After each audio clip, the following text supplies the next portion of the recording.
headquartered uh, in a place called Mokinsis, one that has traditionally been a meeting place and a place of shared stories, connection, and learning. My name is Kennedy Halverson, and I'm a conservation specialist here at Alberta Wilderness Association.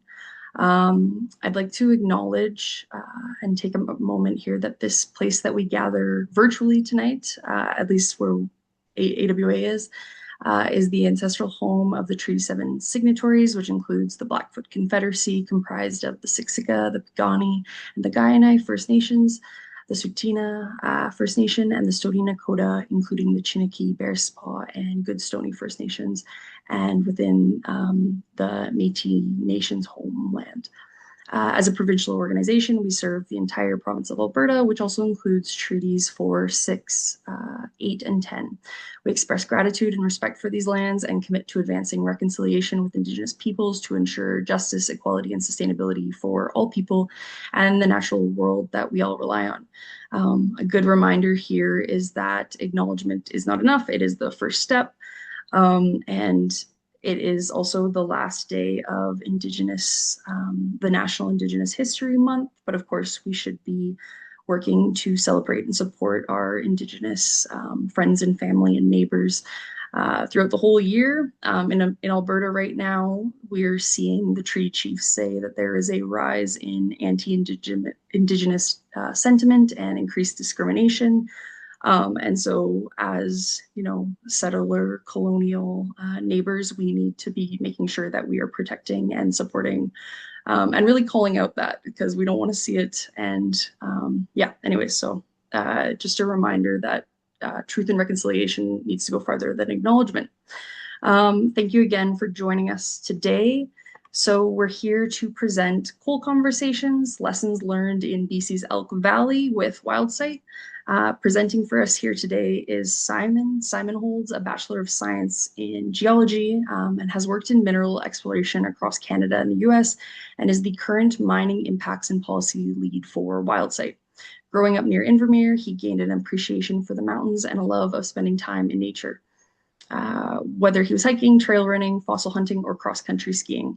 Always curious, he enjoys looking closely to develop understanding and is happy to be working to protect the Columbia Valley.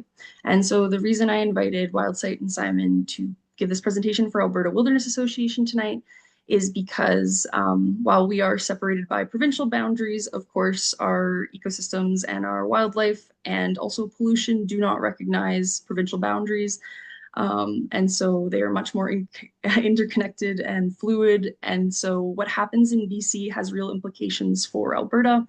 And similarly, like Alberta affects other provinces as well. And so I thought this would be a really good opportunity to take a look at a jurisdiction where coal mining has been established in a very large way, and to understand kind of the implications there in BC and then also what that means for Alberta. So yeah, I'm happy to hand it off to Simon and I will let you, go for it.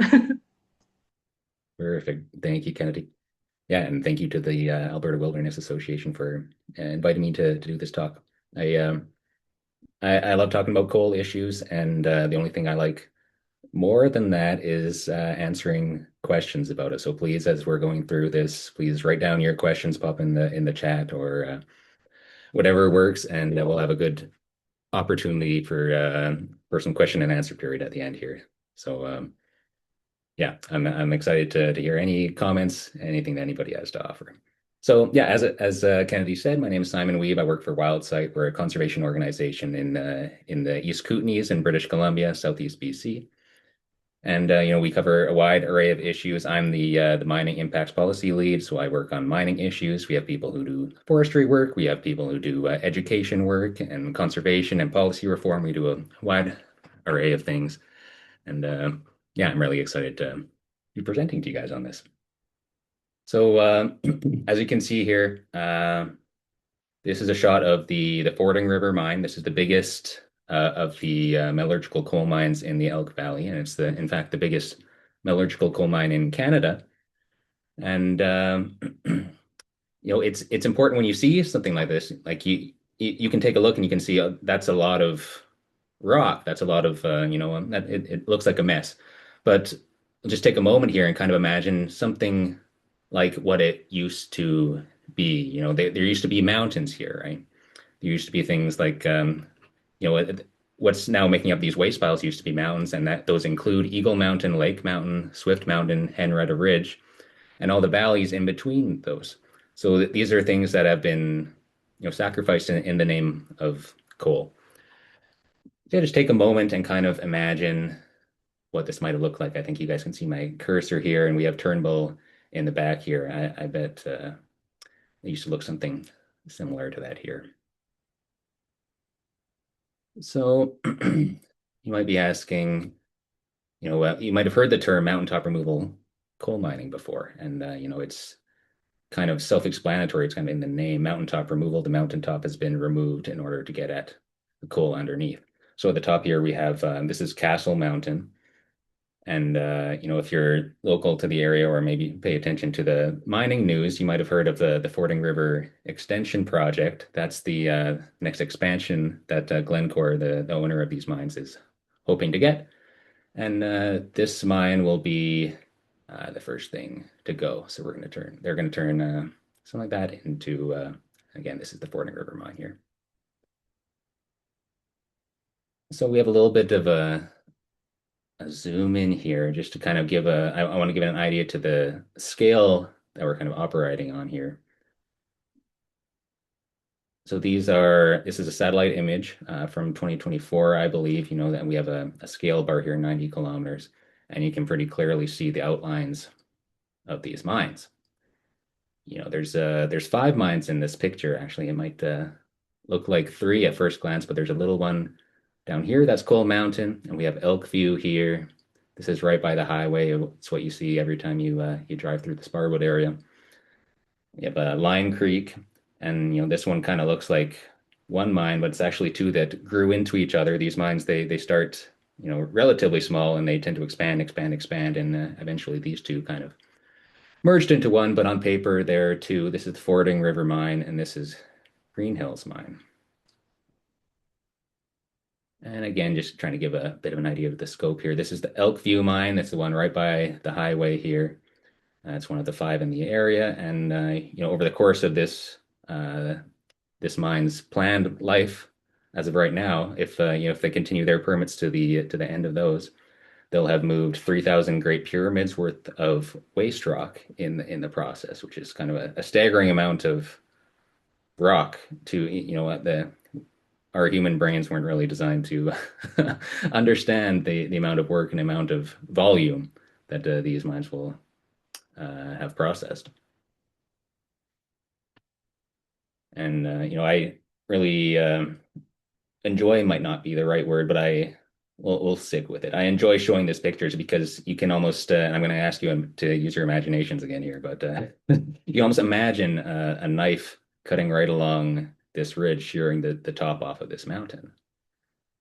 And as these mines operate, they produce these giant waste rock piles. You can see one in the back here, and a smaller one starting here. So they'll use explosives and they'll blast the top of the mountain and they'll haul it off to the side right on here and they'll dump it down the valley. So not only are you destroying the mountaintops, you're also filling the valleys with waste rock. And I use the term waste rock, and I just want to acknowledge that it's a little bit strange to be if you have respect for the mountains like I do. It does feel kind of strange to call it waste rock, but that is what it's called. It's treated as a waste product, and once it's in between people and, and their coal, so it's kind of it's the term that I'll continue to use. But I do want to say that these mountains are valuable in ways much more than they're worth much more than the coal that they might contain, right? So we do want to respect that. And here we have we're going back to the original picture of the Fording River mine, and I want to kind of highlight, we're losing the mountaintops with this coal mining process. We're losing the valleys, in particular right here. This is Kilmarnock Creek, and as the mining continues, the mountain used to be around here or so, and you start dumping more and more and more waste rock into the surrounding valley. So at this point, Kilmarnock Creek is fully engulfed in waste rock, and it's not stopping there. It's continuing to flow. But I also want to highlight kind of this grassland up here. The Elk Valley is home to a really high density of high elevation grasslands, and these grasslands are really kind of delicate ecosystems. They took thousands of years to develop, and they have the really special communities of grass that are able to actually sustain species like bighorn sheep and mountain goats throughout their lives, but also, especially and most importantly, it's able to sustain them through the winters. Winters can be very tough for bighorn sheep, especially just because you're losing a lot of access to the grasses that are able to sustain you. And so these high elevation grasslands, especially with the steep slopes here, are very important because it protects them from predators and gives them the food they need, obviously, to survive the winter. So we're going to zoom in here a little bit on this photo. I've got it circled here. We're going to zoom in a little bit closer, and I'm going to talk a little bit more about it's called escape terrain. Some of you may have already heard this, but bighorn sheep to escape predators, they need land that is we've all probably seen photos of mountain goats and sheep on these extremely steep rock cliffs or talus slopes, and they need areas like that where they're able to outrun the predators in order to survive. And these high elevation grasslands are perfect for that. Especially here, you can see all these rocks for them to kind of avoid on. And if you look really closely here, we're going to zoom in once more, but there's actually some looks like mountain goats to me that were enjoying this grassland at the time the photo was taken. And we had the opportunity to go here last year, and this photo was taken from on top of Castle Mountain, the one that's about to be will potentially be mined when the Fording River extension. But we were able to take this photo last year, and we got some of these amazing shots. It's really special that we're able to get there, and it's really special that I'm really happy to be able to share some of these photos with you guys. And I have a couple of photos of we're going to talk about mountain goats a little bit. Mountain goats are blue listed species in BC, so they're a species of special concern. They're not yet considered threatened, but they certainly could be if too many of these expansions and more human impacts, things like logging as well, are also concerns. All these cumulative impacts will they affect these populations, and mountain goats are a little bit well, perhaps less endangered than the bighorn sheep. Bighorn sheep are more specialized as well. They really especially rely on these high elevation grasslands for their winter survival. More so than the mountain goats. The mountain goats are more generalists. They can survive on different habitats, but the bighorn sheep really rely on these. And we have these a nice photo of these bighorn sheep digging around in some snow, getting at that grass. And we have some more as well.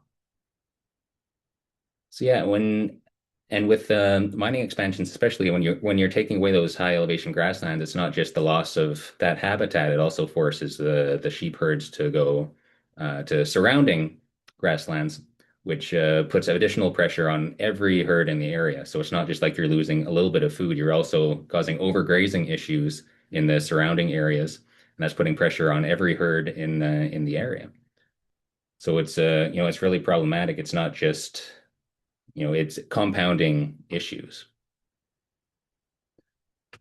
And bighorn sheep and goats aren't the only ones who enjoy these grasslands. If you ever have an opportunity to walk in some of these areas, sometimes you'll come across these great big furrows dug out of the dirt, and oftentimes it's grizzly bears who are looking for roots, and so they'll dig away in there and leave these enormous holes. And yeah, they're getting at the roots and the bulbs and whatnot underneath there.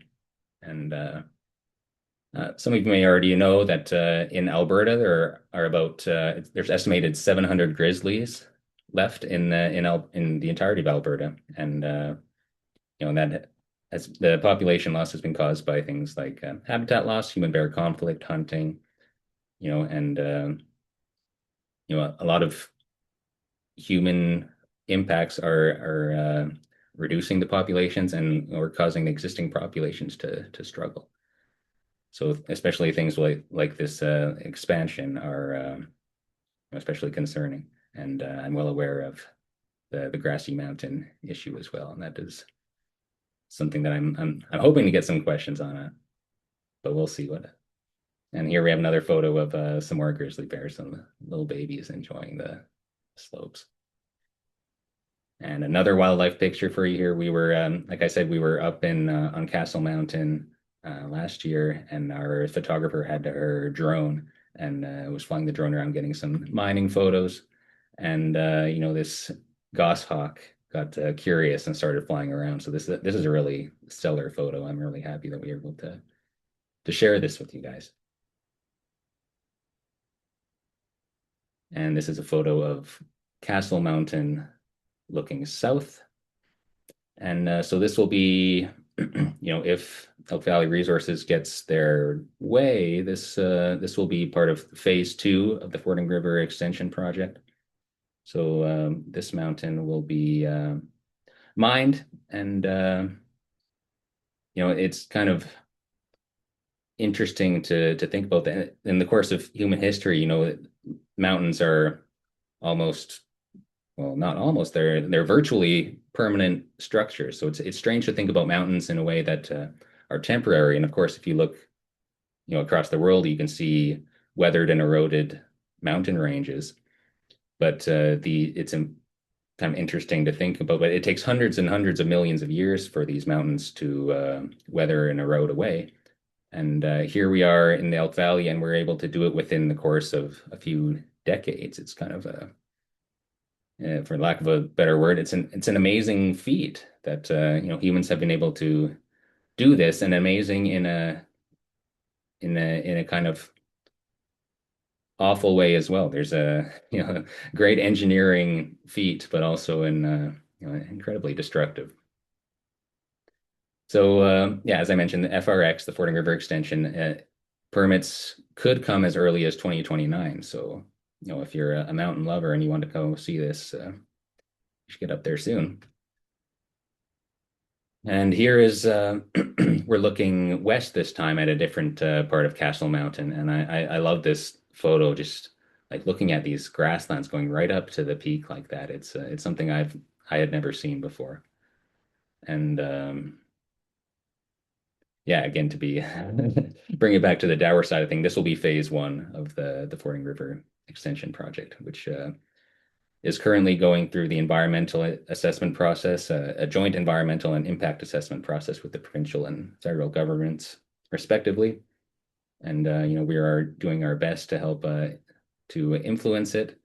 And it's a bit of an uphill battle in today's resource extraction focused government and economies, but we're doing our best here. These amazing grasslands deserve deserve a chance.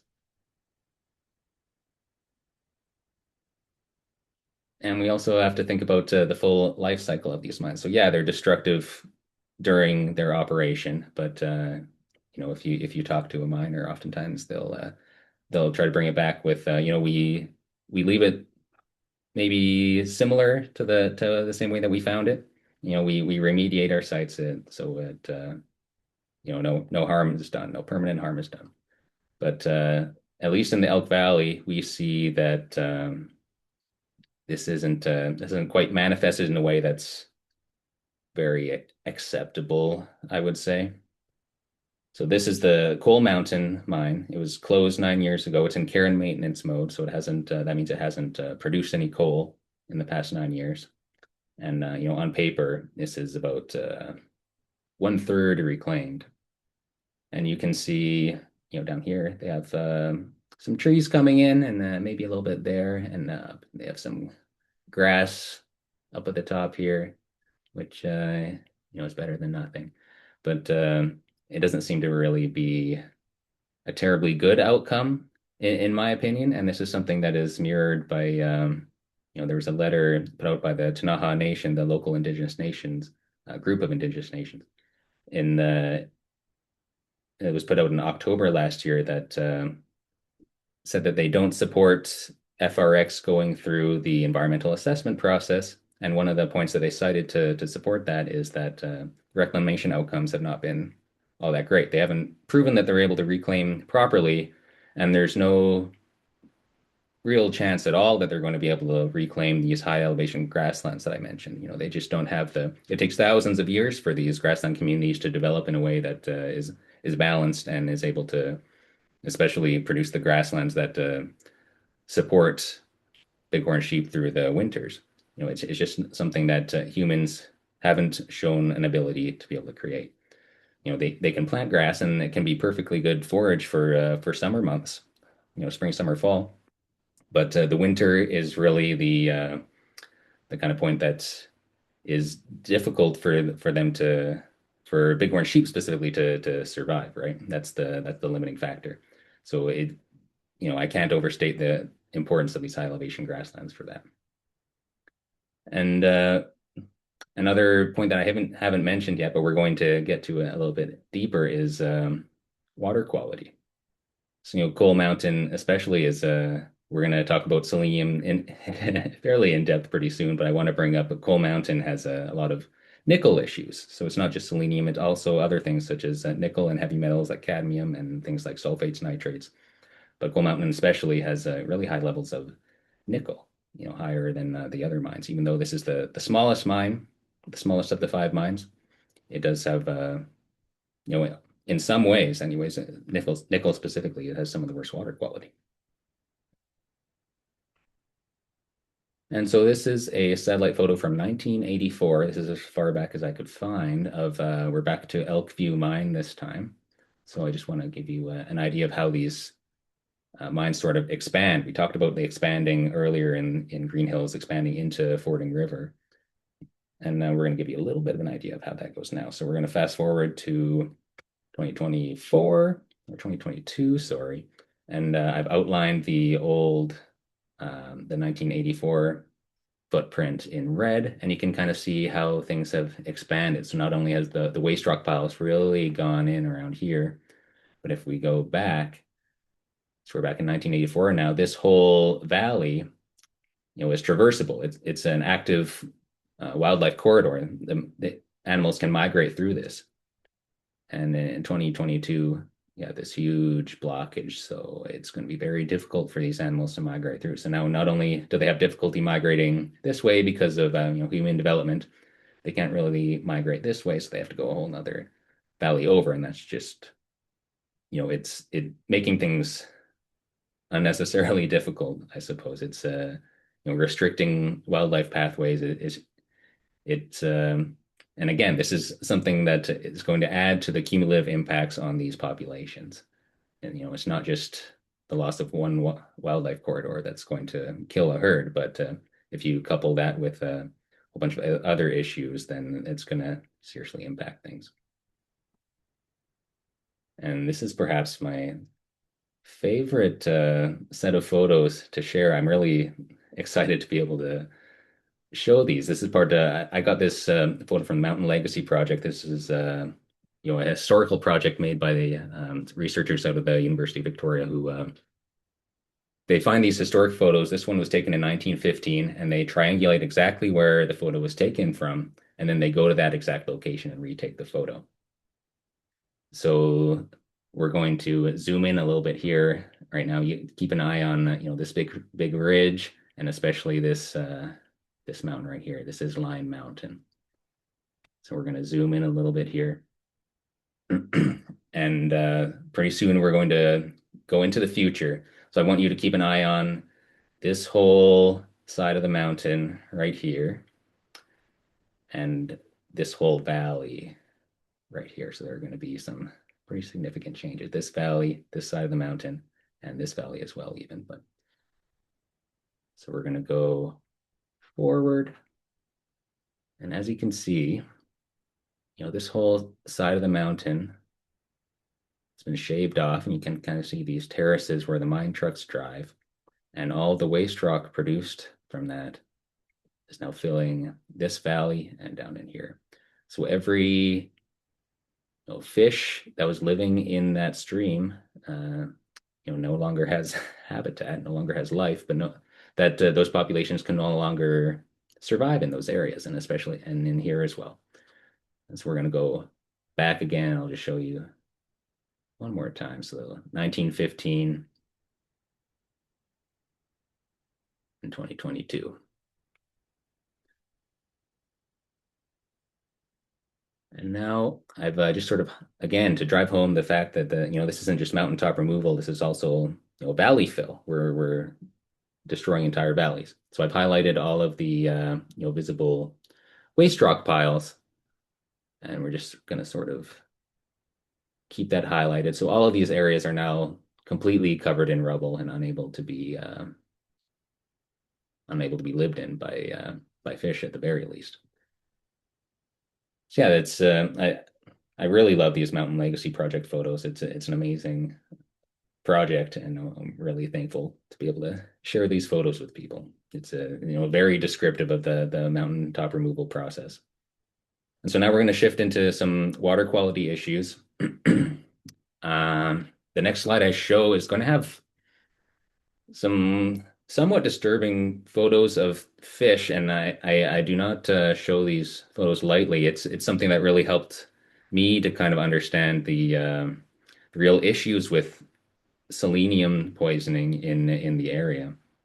So there's going to be yeah, it's might a little bit of viewer discretion advised. It's not too bad, but it is descriptive at the very least. So I've talked about selenium at least once before. We're going to go through it a little bit now. Selenium is a naturally occurring element. It's found in virtually every rock, and it's important for life. In small amounts, it supports life. Humans need it as well. If you can be low in selenium, and you can get selenium supplements, and you can eat things like Brazil nuts that are high in selenium, and it's important.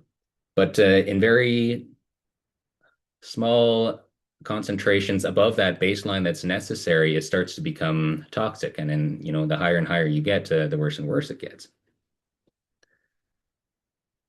And so selenium is one of the major pollutants that we discuss just because it tends to bioaccumulate. And bioaccumulate means that the higher up you go in the food chain, the higher concentrations of selenium you see in the animals. So in things like plants will have relatively small amounts of selenium. They absorb it through the water, especially we're talking about aquatic organisms here. So the aquatic plants will absorb it. And then things like insects, so relatively low in the food chain, will eat the plants. And then, maybe bigger insects will eat those and further concentrate that selenium. And then things like predatory fish, like trout, will eat those insects, and they'll get very high levels of selenium.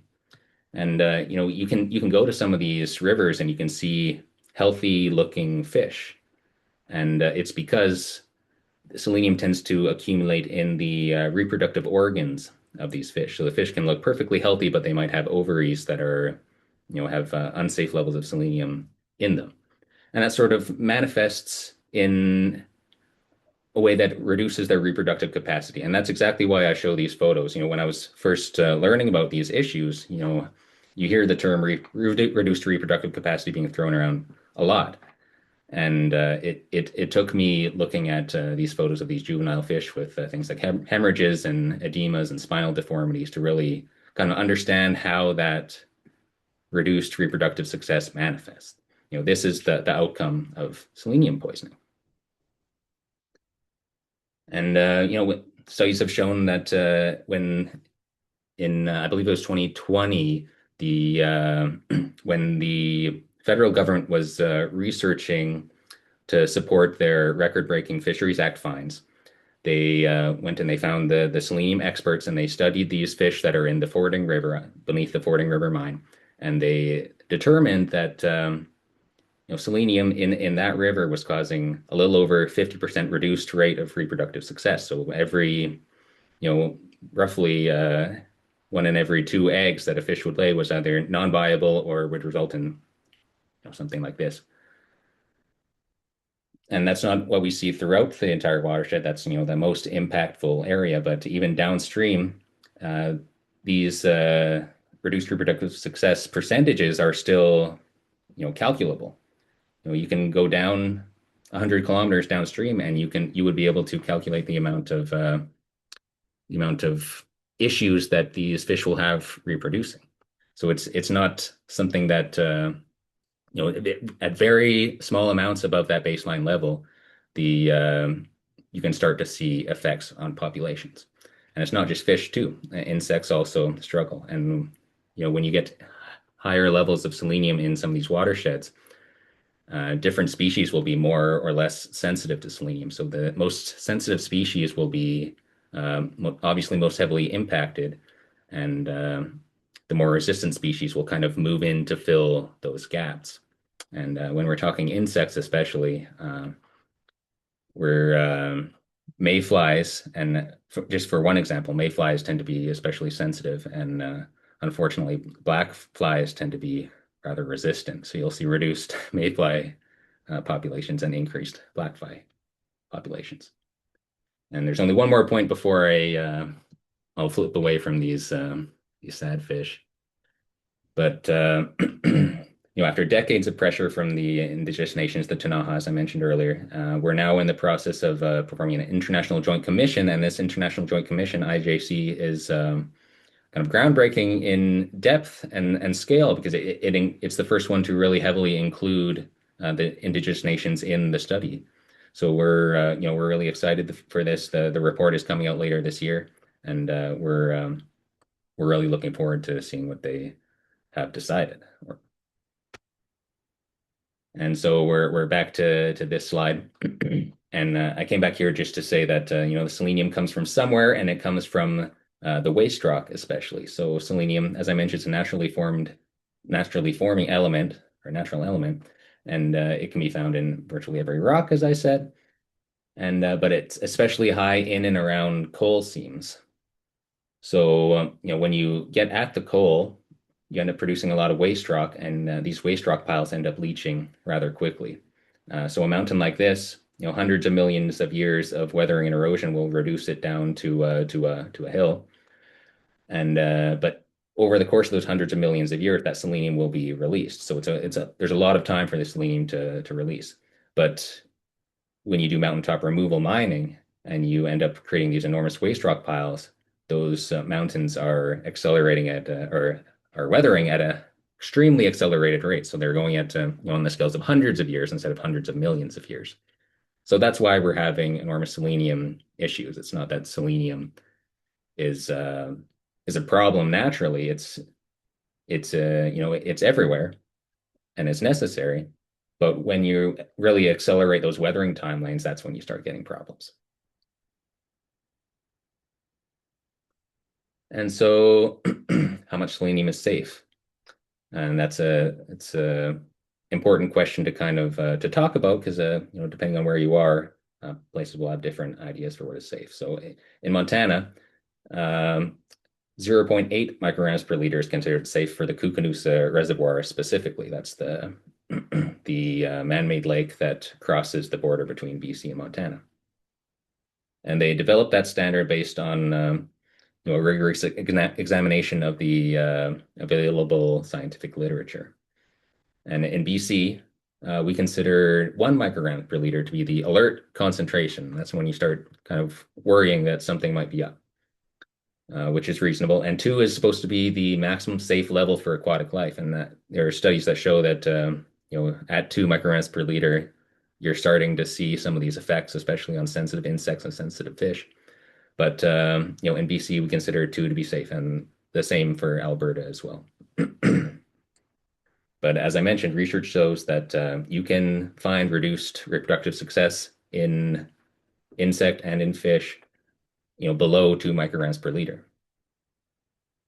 It doesn't take a whole lot for these, especially the most sensitive organisms, to start taking a hit. So 2 isn't entirely protective for all aquatic life, but it's not so bad when you start to think about some of the numbers I'm about to show you. And another thing that you may have heard people talking about is water treatment. This is something that EVR is always happy to talk about because we've known that selenium was an issue in this watershed since the 90s, really. So it's taken decades and decades, and they eventually started building water treatment facilities And I'm about to show you some graphs pretty soon to show that they do have some effect. But it's also important to consider the whole scope and alternatives. And so we're just to bring it back a little bit. So if you have those waste rock piles, they leach selenium for, we know that they leach for centuries, right? Probably longer. We just don't have enough. We haven't really been concerned about selenium for long enough to really understand it.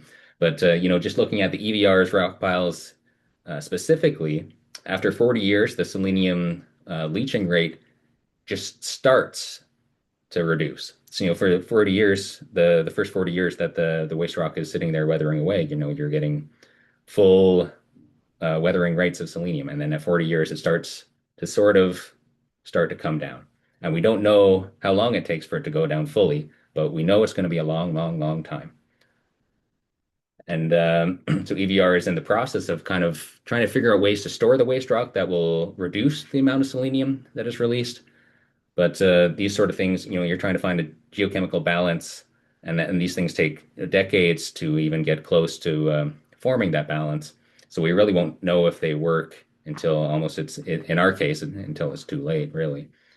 But so the path that these companies and the provincial government have taken is to implement water treatment. So we have this photo right here is of the Fording River active water treatment facility. So inside there's a lot of tanks and a lot of pipes and whatnot that feed selenium rich water to tanks of bacteria, and the bacteria sort of uh, chemically they take the selenium from the water and they turn it into a reduced state, and and the reduced state it is no longer able to dissolve in the water, so they're able to scrape it out and take it to a landfill. So you're reducing the selenium amount concentrations of that water by almost entirely. But the problem is that you can't treat an entire river, you can't treat an entire watershed. It's just not practical. So what they end up doing is they're able to do a decent job when there's not a lot of water flowing through the system. So in winter, when we're at low flow, they're able to do a fairly decent job of reducing total selenium loads in the watershed. And then when in freshet, and even when in late summer, when water levels are higher, uh, they it's really difficult for them to keep on top of the selenium. And selenium concentrations are low just because things are diluted, but the selenium load is really high. So a lot of selenium ends up going downstream. And so we have a graph here, and this is these are selenium levels taken from the Fording River, and this is the most highly impacted river in the Elk Valley. And if you're to actually look at where that 2 microgram per liter safe limit is, it's not actually on this graph. It would be somewhere down here.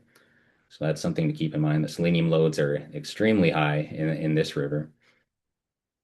But these two white triangles here indicate when water treatment facilities, when active. And you can see that selenium levels are actually going down there. But as I mentioned, safe, according to BC, is way down here. So there's a long ways to go. It's just they're definitely successful in removing selenium, but they are nowhere near successful in removing all the selenium. So if a proponent comes to you and says, selenium's not going to be an issue, we've got a plan, you really have to start thinking about that critically. Like, how do they intend to treat all of the mine impacted water? And in EVR's case, it's taken decades to get to this point where we're even seeing reductions, and we're nowhere near the light is and the end of the tunnel is not near. And yeah, I do want to highlight these kind of dotted lines up here are the permitted selenium levels. So this is what the BC government says is that EVR is allowed to put out into the surrounding environment. And you can see there was a good period of time here where we're in violation of it. And yeah, again, just to compare permitted levels to safe levels, we're at 57 micrograms per liter here. That's the target. and 2 is considered safe by species standards, and point 0.8 is considered safe by Montana standards. So that's something to be considered, especially when we're talking about building new mines. How are the water quality issues going to be addressed? And we can see in our case in the Elk Valley, it is extremely difficult. And here's water quality selenium again in Coal Mountain. And in this case, the safe aquatic standard is right at the bottom of the graph. And as I mentioned, this mine hasn't produced coal in almost a decade, but and we are in fact seeing, you can almost imagine a line going down right there. So some reduced selenium loads, and selenium loads and concentrations are also affected by the amount of water going through the system. So if you have a dry year, there's less water flowing through the system, and you end up with higher concentrations because it's less diluted. And if you have a wet year, you end up diluting that selenium, so it's not quite so high. Perhaps this year might have been a wet year, but what you actually end up doing is producing a lot more net leaching. It's just kind of spread out across the water. So selenium loads will go up, but selenium concentrations will go down in those wet years. So it's kind of it's problematic in a different way, I guess. But yeah, and there's no water treatment at Coal Mountain, and there's no water treatment plan, to my knowledge, at Coal Mountain. You can see the permitted levels are up here, and that's at 18 micrograms per liter. That again, that's 9 times higher than what's considered safe. But yeah, and this is kind of an example of what happens when you don't really push for those for improvements. You know, if we go back here, this is the worst of the worst water quality in the Elk Valley, and it has 2 water treatment facilities, and it's kind of getting better. But it's important to recognize that it took decades of pressure to get to the point where they actually built these water treatment facilities. You know, this wasn't an overnight thing. Decades of pressure, and and years of research from these companies as well. You know, a lot of time and effort went into making this problem, and a lot of time and effort went into even starting to come to address it. And so I want to talk a little bit about Tent Mountain Mine. This is actually in Alberta. It's right across the border, the BC Alberta border.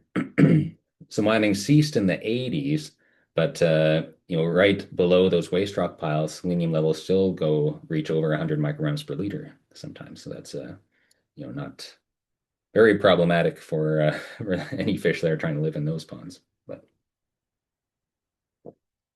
And downstream, this picture was taken last year. Downstream, there's a wetland that actually has been shown to remove huge volumes of selenium. So it ends up being stored in the soils and in the root structures of these plants.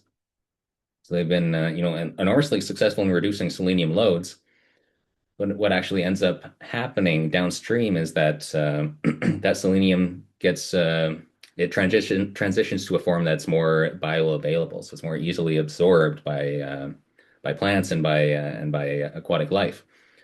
So you get into a situation where you may remember last year that the Crow's Nest Lake had a fish consumption advisory warning. You know, you're not supposed to eat fish that you take out of Crow's Nest Lake. And on paper, that lake was safe. It was less than 2 micrograms per liter concentration of selenium.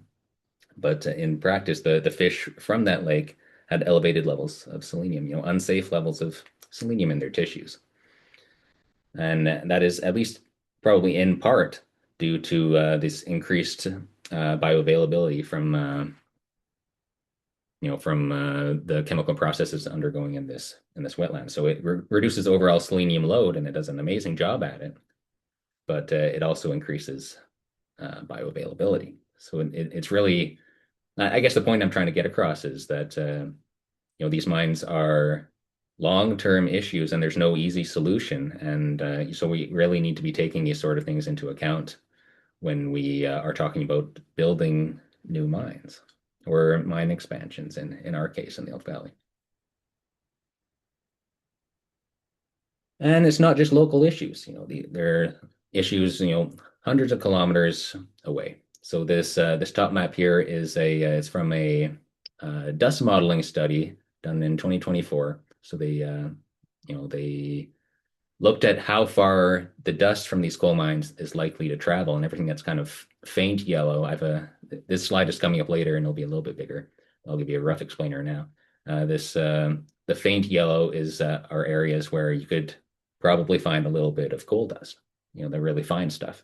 And right in here in the Elk Valley and south of Calgary, north of Lethbridge, and in Calgary and in Lethbridge for that matter, and to the east a little bit, you start to get higher concentrations of coal dust. It's more concerning and bigger particles as well.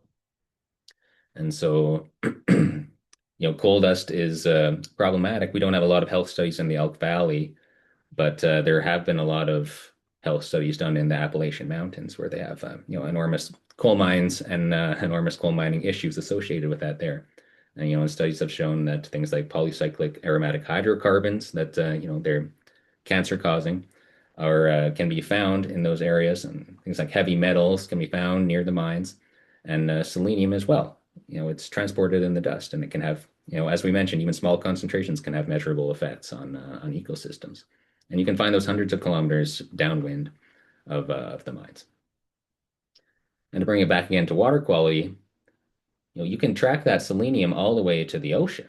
This study, again done in 2024, coming out of the USGS, they tracked it all the way to the Columbia River, and it was still measurable. And in the study, they talk about if they had continued all the way to the ocean, it's very likely that they would have been able to identify, that mining footprint. And so we're going to dive into this study a little bit more. I love this figure. I feel like I could talk about it all day, but we'll run out of time. So, so this is the Kootenay Columbia watershed right here. This is a map, and we have the Kootenay River coming down this way, and we have the Columbia River coming up that way, and then the ocean is over there. And the coal mines are right here. And each of these dots represents a sampling site. So if you look at this one near the mines, selenium levels are quite high. And in fact, they're going up over time. 2005 to 2020, they were going up over time. And if you were to take a sampling site up here nearest the mines, the concentrations would be way up here on the graph. But you go a little bit downstream, and the selenium ends up getting a little bit diluted. Still extremely high, but diluted. You compare that to the orange here, which is the control site unaffected by mines. It's all the way down here. So there's a huge gap, and this is a logarithmic scale. There's a huge gap between the areas nearest the mines and unaffected areas. And you start going further and further downstream, hundreds of kilometers. This is taken by Creston, where I live, and you can still see very elevated levels of selenium. You go a little further, still see elevated levels of selenium. And in fact, these two sites are upstream and downstream, respectively, of the Trail smelter. So, downstream of this site, the lime green as opposed to the dark green, the lime green, the selenium levels actually go up because the Trail smelter is actually a significant source of selenium, but not nearly as much as the mines, which, these black dots here, they make up 0.2% of the watershed area, but they produce almost 60% of the total selenium load entering the Columbia River, 60%, 58% specifically, but less than 1% of the total area, but they're making almost 60% of the selenium load. That's an astounding number. And just to summarize a little bit, there are other impacts as well as adjacent to the water quality. We have both Fernie and Sparwood have had to move municipal water supply wells in the past, just because the aquifers that they had originally targeted were now experiencing selenium levels above BC's drinking water standards, which is 10 micrograms per liter for reference, 5 times higher than the aquatic safety standard. But these aquifers were getting too high at certain times of the year, so they had to move them. People with wells downstream of the mines have also had to have things like reverse osmosis drinking water systems installed, just because, again, for the same issue, that aquifer is contaminated. And coal dust, especially when you're living near the mines, and just not even talking about the health stuff, but also I say cosmetically here, but more of a cleaning issue. If you talk to somebody with who lives near the mines, they're they're not having to clean their windows all the time. They're having to clean their trucks, and it's problematic for that. And then, it's a much more stark issue when you start talking about things like COPD, black lung, and cancer promoting. They've done mice studies where they expose mice with lung cancer to coal dust, and the ones who and it tends to accelerate the rate of cancer progression, which is very scary. And yeah, again, if you're living near these mines, and if I think a lot of us have probably driven down that highway where you see Elkview Mine, you'll probably be able to tell me that reclamation is difficult and it doesn't always work, and when it does work, it doesn't actually often look that nice. And as we talked about with the high elevation grassland specifically, that damage is irreversible. And they just don't have the track record to show that they're able to perform this reclamation in a positive way. So when you start thinking about things like whole new mines or new mine expansions, that you really have to wonder what things are going to look like at the end of the day. And as I promised, here's a little bit closer image of that mine here, so you can sort of imagine wherever you live on this map, and kind of start to imagine how much coal dust you might be breathing in. But as you can see, they're still yellow all the way over in Manitoba, right? So this coal dust is not just a local issue. It's a lower magnitude issue the further away you get, but it's still still measurable. Things like the polycyclic aromatic hydrocarbons, again, selenium and heavy metals. We have studies showing that they travel a long ways, and we've been over the dissolved selenium as well. So if you're something like Grassy Mountain, producing that selenium, that's going to go a long ways as well. That river travels, all the way to Hudson Bay. And yeah, just shy of the hour. I think I timed it pretty well here, and I'm ready to open things up for questions. Thank you again to the Alberta Wilderness Association for letting me come and talk. And yeah, thank you to everyone. Thanks, Simon. Yeah, if anyone has any questions and wants to pop those in the chat, I can read those out. Otherwise, I guess if you think of questions later, you can also just always email our AWA and we can send them along to Simon to get them answered. But yeah, that was great. It's really interesting to see, yeah, I guess like kind of the magnitude of these mines. I do have a question, and maybe this is more like a history kind of thing, but like how many expansions have these mines, or like do you know how many expansions any of these mines have had? Has it been like one of those things that they proposed a much smaller footprint and then just built on that footprint as as the years went by? Yeah, that's a great question, and I don't have a number for you, a number of expansions, but that is, it's a strategy we see across BC and especially in these areas. There's the Fording River extension expansion, as I mentioned, but there's also, they're in the process of getting Cougar Pit 8 and 9 expansion for Green Hills Mine, and then they have a laundry list of these small kind of micro expansions. Might not even be the right term because these are still huge areas of land. But that's a pattern that we see. It's a lot easier to get a small mine and then slowly permit your way to the size of mine that you actually want than it is to get permits for the entirety of your mine right away. So that's, yeah, great point. Okay, we do have one from the chat here. So what would be the effect on bighorns with the loss of grass on Grassy Mountain? Yeah, I mean, it's hard to say specifically, but when you take away, as I alluded to a little bit, as you take away one of those prime habitat areas, so you're losing, however many hectares of grassland, and that's bad for the sheep, obviously.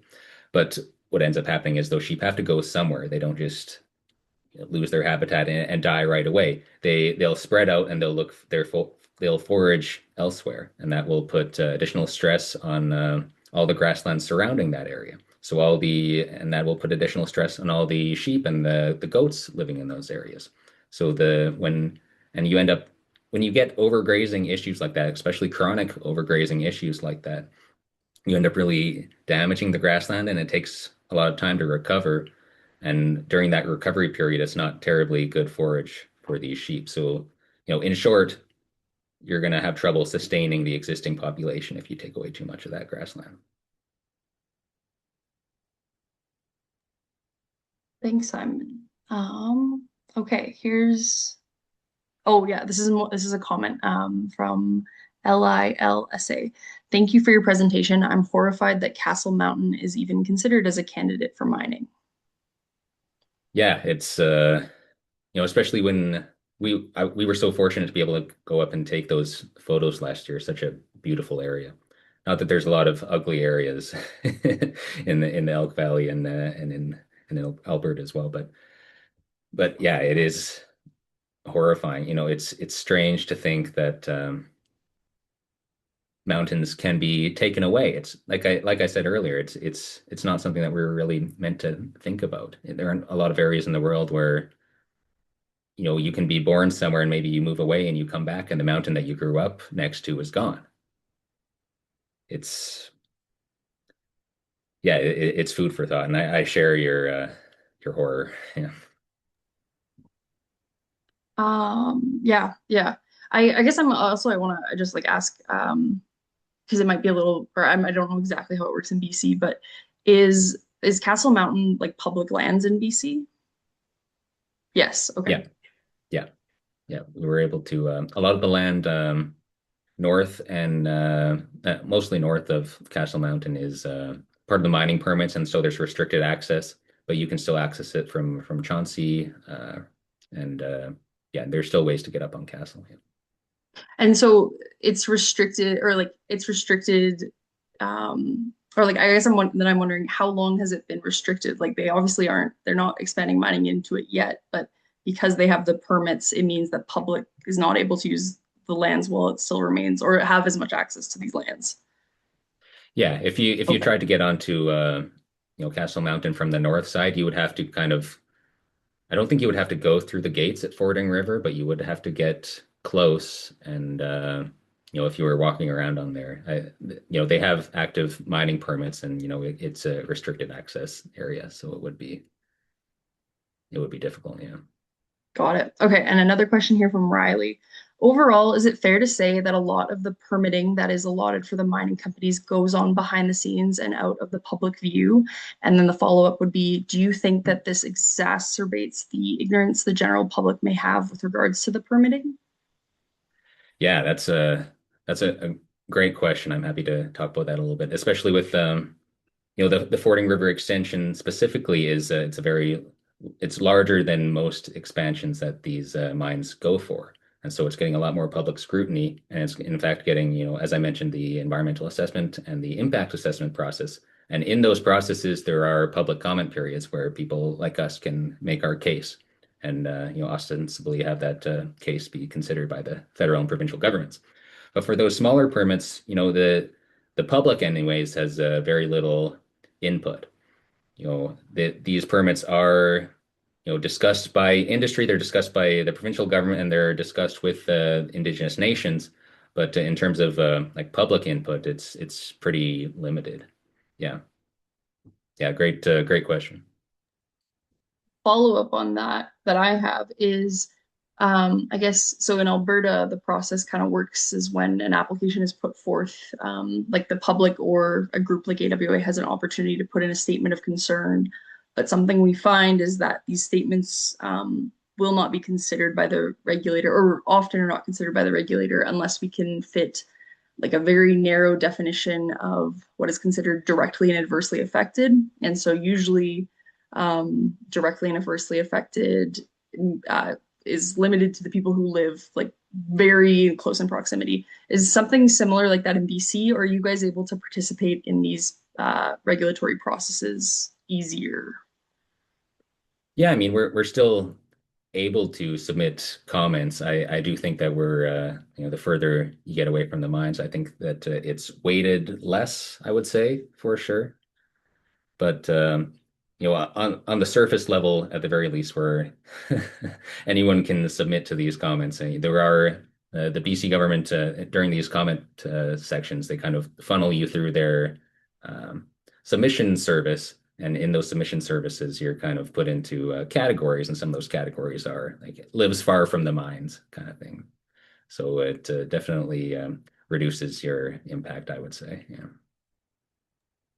Okay. And then this one is wondering about kind of what have been the role of like First Nations nearby the mines, or like how have they like been in these processes? Yeah, that's a complicated question. So the Ktunaxa, especially the Yakita Nucleate, have the Tobacco Plains Band have benefit agreements with these mines. In short, they get money from the mines and they have input on their operations as well. So it's and we've seen the indigenous nations, the Ktunaxa, be very critical of these mines in the past, and we've seen them work with the mines as well. And I do think there's a balance to be walked there. I'm not saying they should do one thing or the other, but we do see them pushing back very often, especially on these reclamation outcomes, which don't seem very satisfactory to anyone, I don't think. So there's a line that they're walking, and it's a very difficult one, I would say, to walk. Awesome, thanks, Simon. Okay, so this one here is the grazing area for wildlife, like the sheep. Also, the grazing area ranchers are criticized for being afraid to lose for their cattle, or is that a misdirect by coal mining companies? Yeah, I don't hear about that too much in the Elk Valley. I imagine that would be a much bigger issue in Alberta, especially with the around Grassy Mountain. So I can't comment too much on that, unfortunately. Yeah. Okay. And then yeah, do you have any concerns about Grassy Mountain, I guess, being on the other side of the Continental Divide? Yeah, there's obviously in Alberta, there's talk of opening new mines. And so yeah, I'm yeah, wondering what your concerns would be about new mines opening in Alberta just on the other side of all these ones opening up in the Elk Valley or already operating in the Elk Valley. Yeah. It's exactly the same issue. You could easily project that the Elk Valley is the there's the five mines and they're enormous mines, so you have enormous impacts. And I'm not saying it's just one mine that's not that bad, but I'm saying that you will see elevated selenium levels for hundreds and hundreds of kilometers, right? So it's not just if Grassy Mountain was to go forward, it wouldn't be as bad as the entirety of our mines just because they've had decades to operate. But what you will see is measurable impacts for centuries, right? This isn't something that they're going to be able to fix.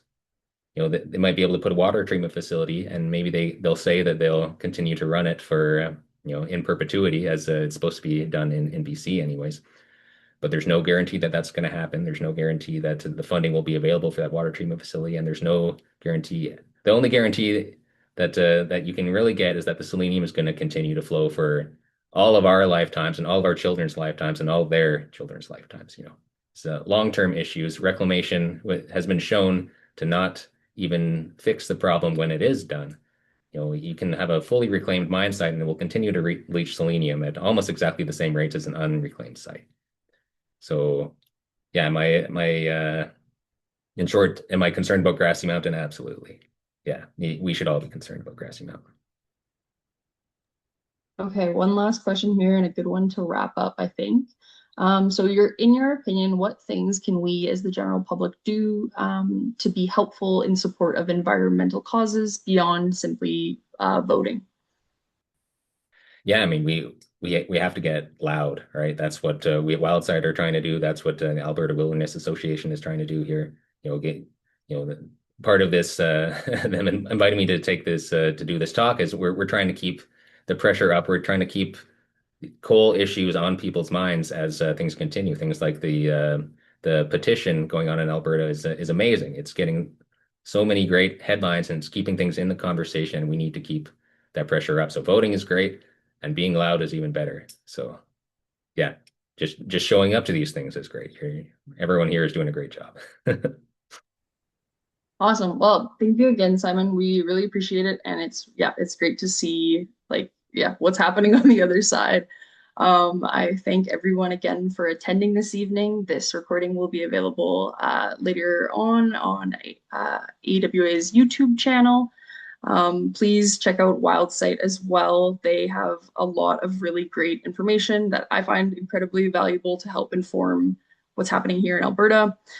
So yeah, definitely check out their website and support them because yeah, the Fording River extension it's in BC, but is similarly an issue that Albertans should be concerned about because it means more, it means more coal dust coming over onto our side of the slopes. So yeah, anyways, thank you again, Simon, and thank you everyone else, and have a great evening, everyone. Thank you.